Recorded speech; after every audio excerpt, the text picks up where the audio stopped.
स्थिति आती है कि बस निराश होकर के उपासक अब क्या करें, अब क्या क्या हो सकता है, कोई मेरा नहीं, कोई, अरे कोई तो बोले कि मैं सही चल रहा हूं, कोई तो बोले ठीक हो, जिसको देखो वही प्रतिकूलता प्रतिकूलता।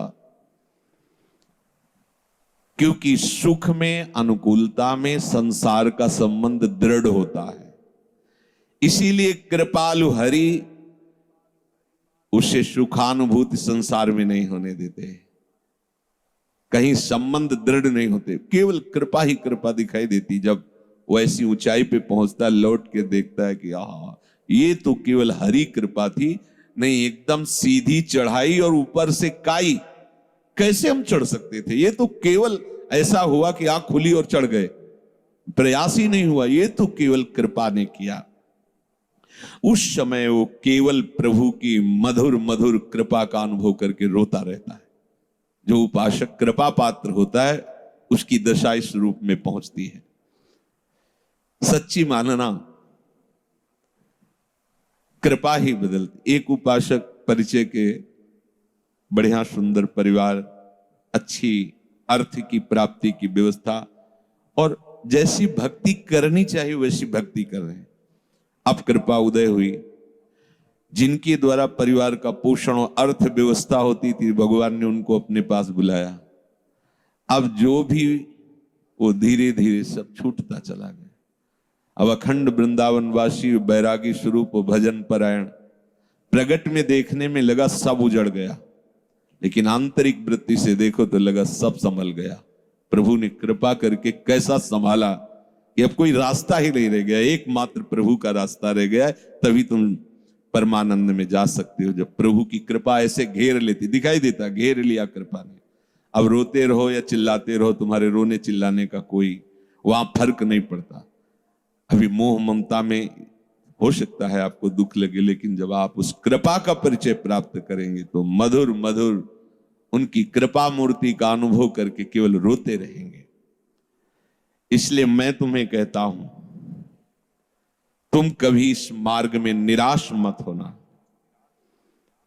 मैं तुम्हें सच्ची अनुभव की बात बताता हूं। प्रभु जिस पर कृपा करके ऐसी विषम परिस्थिति देते उसके साथ रहते हैं, ये बात पकड़ लो। जब तुम्हें सब छोड़ रहे हो, प्रतिकूलता घेर रही हो, अव्यवस्था घेर रही हो, तो तुम आसपास अनुभव करना वो है, क्योंकि वो ऐसे में छोड़ नहीं सकता। जब वो इतना बड़ा कृपा करके हमारे साथ महामहिम कार्य कर रहा है, माया मुक्त करने, वो जानता है कि बहुत कमजोर हैं, लड़खड़ा जाएंगे, इसलिए वो साथ रहते हैं, हरि साथ रहते हैं। और वो धीरे धीरे कहते रहते, मैं तुम्हारे पास हूं, डरना मत। संत रूप में, गुरु रूप में, शास्त्र रूप में वो समझाते रहते, डरना मत, मैं तुम्हारे पास हूं। सच सच वो अपनी गोद में ले लेते हैं ऐसे उपासक को, वो अपने अंक में ले लेते हैं। जिसको जगत से निराशा मिली वो हरि की गोद में बैठ जाता है। तो बलिहारी है ना ऐसी निराशा की, ऐसे दुख की। अब हम कभी भूल न करें, धन की प्राप्ति, कीर्ति की प्राप्ति, जगत में सम्मान की सफलता, इसमें कभी भगवान की कृपा का अनुभव न करें, ना करें, आज्ञा दे रहे हैं। ठीक है, महाराज अम्बरीश अपने समस्त वैभव को स्वप्न तुल्य मानते थे, चरित्र में आया है। ठीक, उसका कोई महत्व तो नहीं होना चाहिए। दीनता, दुख, अभाव, निंदा, असम्मान, ये महामधुर मंगलमय भगवान की कृपा हुई है, इसे आदर पूर्वक स्वीकार करो। फिर ध्यान दीजिए, धन, मान, कीर्ति, जगत की प्रत्येक सफलता, अनुकूलता, इसमें कभी भगवान की कृपा को मत मानो। ये महापुरुषों के वचन है। दूसरे इसमें टिप्पणी कर सकते हैं कि भगवान की कृपा न माने, तो इसमें क्या माने? ये भगवान की कभी कृपा नहीं हो सकती। वो अपने कृपा पात्रों को माया में नहीं फंसाते, इसी का नाम माया है।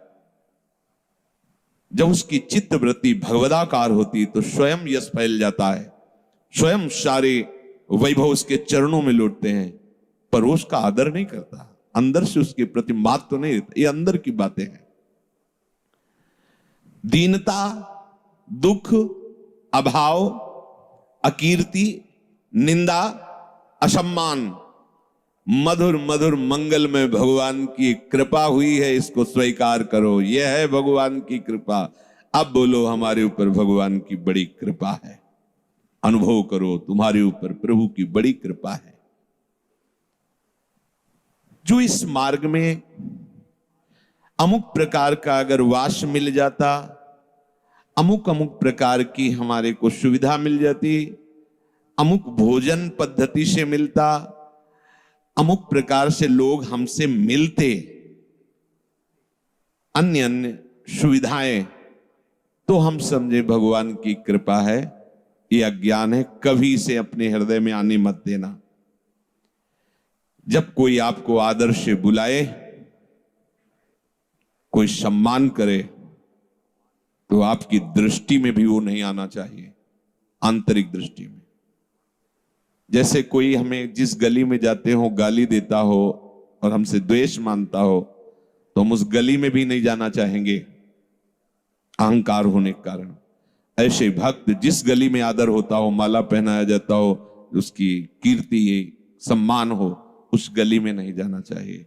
और जिस गली में अपमान होता हो, गाली मिलती हो, हफ्ते में 1-2 बार तो उसमें जाना ही चाहिए, जिससे पता चलेगा कि हमारे हृदय की स्थिति क्या है।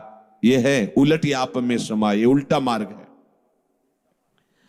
जब आपके हृदय में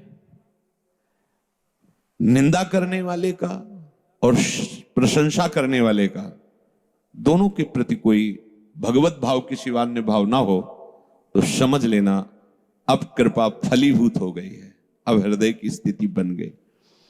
श्री स्वामी ओंकारानंद सरस्वती जी नजफगढ़ के, जब उनके पास गए, पहले से ही जन्म से ही उनकी कृपा रही, पूर्व ग्रह में जाते रहते थे। तो जब संत वेश में गए, नई अवस्था, बहुत हंसे।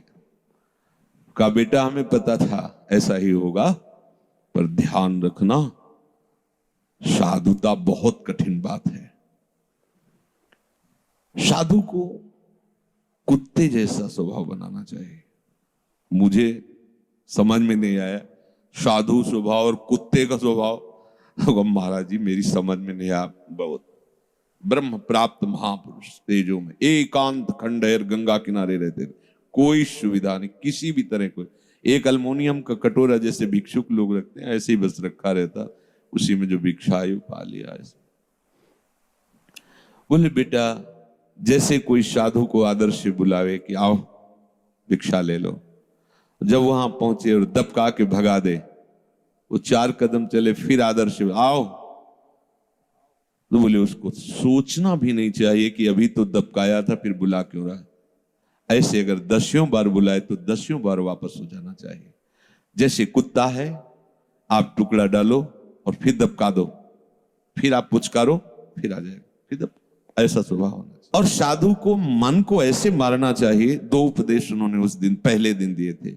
जैसे बंदर सांप को मारता है, तो हमने कभी देखा तो था नहीं, तो बेटा वो बड़े भाव में एकदम बच्चों जैसा स्वभाव होता है जो ब्रह्म प्राप्त महापुरुष, बंदर जैसे सांप को ऐसे पकड़ता है, वो खूब हंसते, ऐसे वो एकदम ऐसा लगता हंसी की धारा आ रही, आनंद की धारा, लाल चेहरा हो जाता है।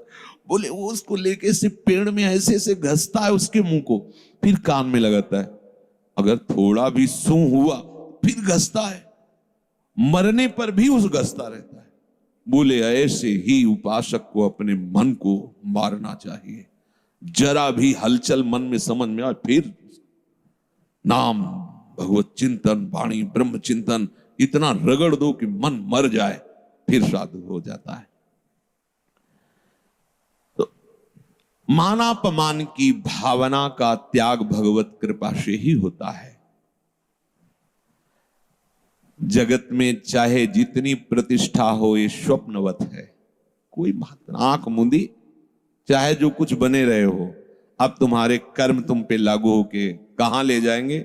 ये पद प्रतिष्ठा कोई तुम्हारे साथ नहीं जाएगी। भगवान जब देखते हैं कि हमारे भक्त का बुखार बढ़ रहा है अहंकार का, तो बिना किसी अपराध के वैसा जाल रचते हैं कि उसका अपमान होता है और निंदा होती है। अहेतु की कृपाल हैं, बस अपने उनकी कृपा को समझ नहीं पाते। वो रचते हैं, आपको लगेगा मैंने ऐसा कुछ नहीं किया, क्या मैंने किया, क्या अपराध था, ये सब क्यों बवंडर हो रहा है, गाली दे रहे हैं लोग, निंदा कर रहे हैं, हमने क्या किया, कौन से गलत कार्य कर, कुछ नहीं। ये भड़बड़ाने की जरूरत नहीं, ऑपरेशन हो रहा, चुप शांत थिएटर पे हो। तुम्हारे अहंकार का बुखार कहीं बढ़ रहा है, तुम्हें समझ में नहीं आ रहा, पर उस कृपा सिंधु ने देख लिया, सर्वज्ञ है ना, अब वो बिना किसी कारण के जाल रचेंगे, आपका अपमान होगा, निंदा होगी, और निंदा उसी से करवाएंगे जिससे प्रतिष्ठा होने की संभावना है। निंदा, अपमान, अकीर्ति, तिरस्कार, अप्रतिष्ठा, बिना दोष के लांछन, जब ये तुम पे बरसने लगे तो समझ लेना प्रभु दूर नहीं नजदीक ही हैं, मिलने वाले हैं। कौन चाहता है भगवत प्राप्ति? है? कौन चाहता है? बातें बनाना अलग है, प्रभु जिसको प्यार करते हैं उसको अपने समान बनाते हैं, ये भगवत समान बनाते हैं। इन्हीं में तो हम फंसे हैं, और ये तो सब अहंकार का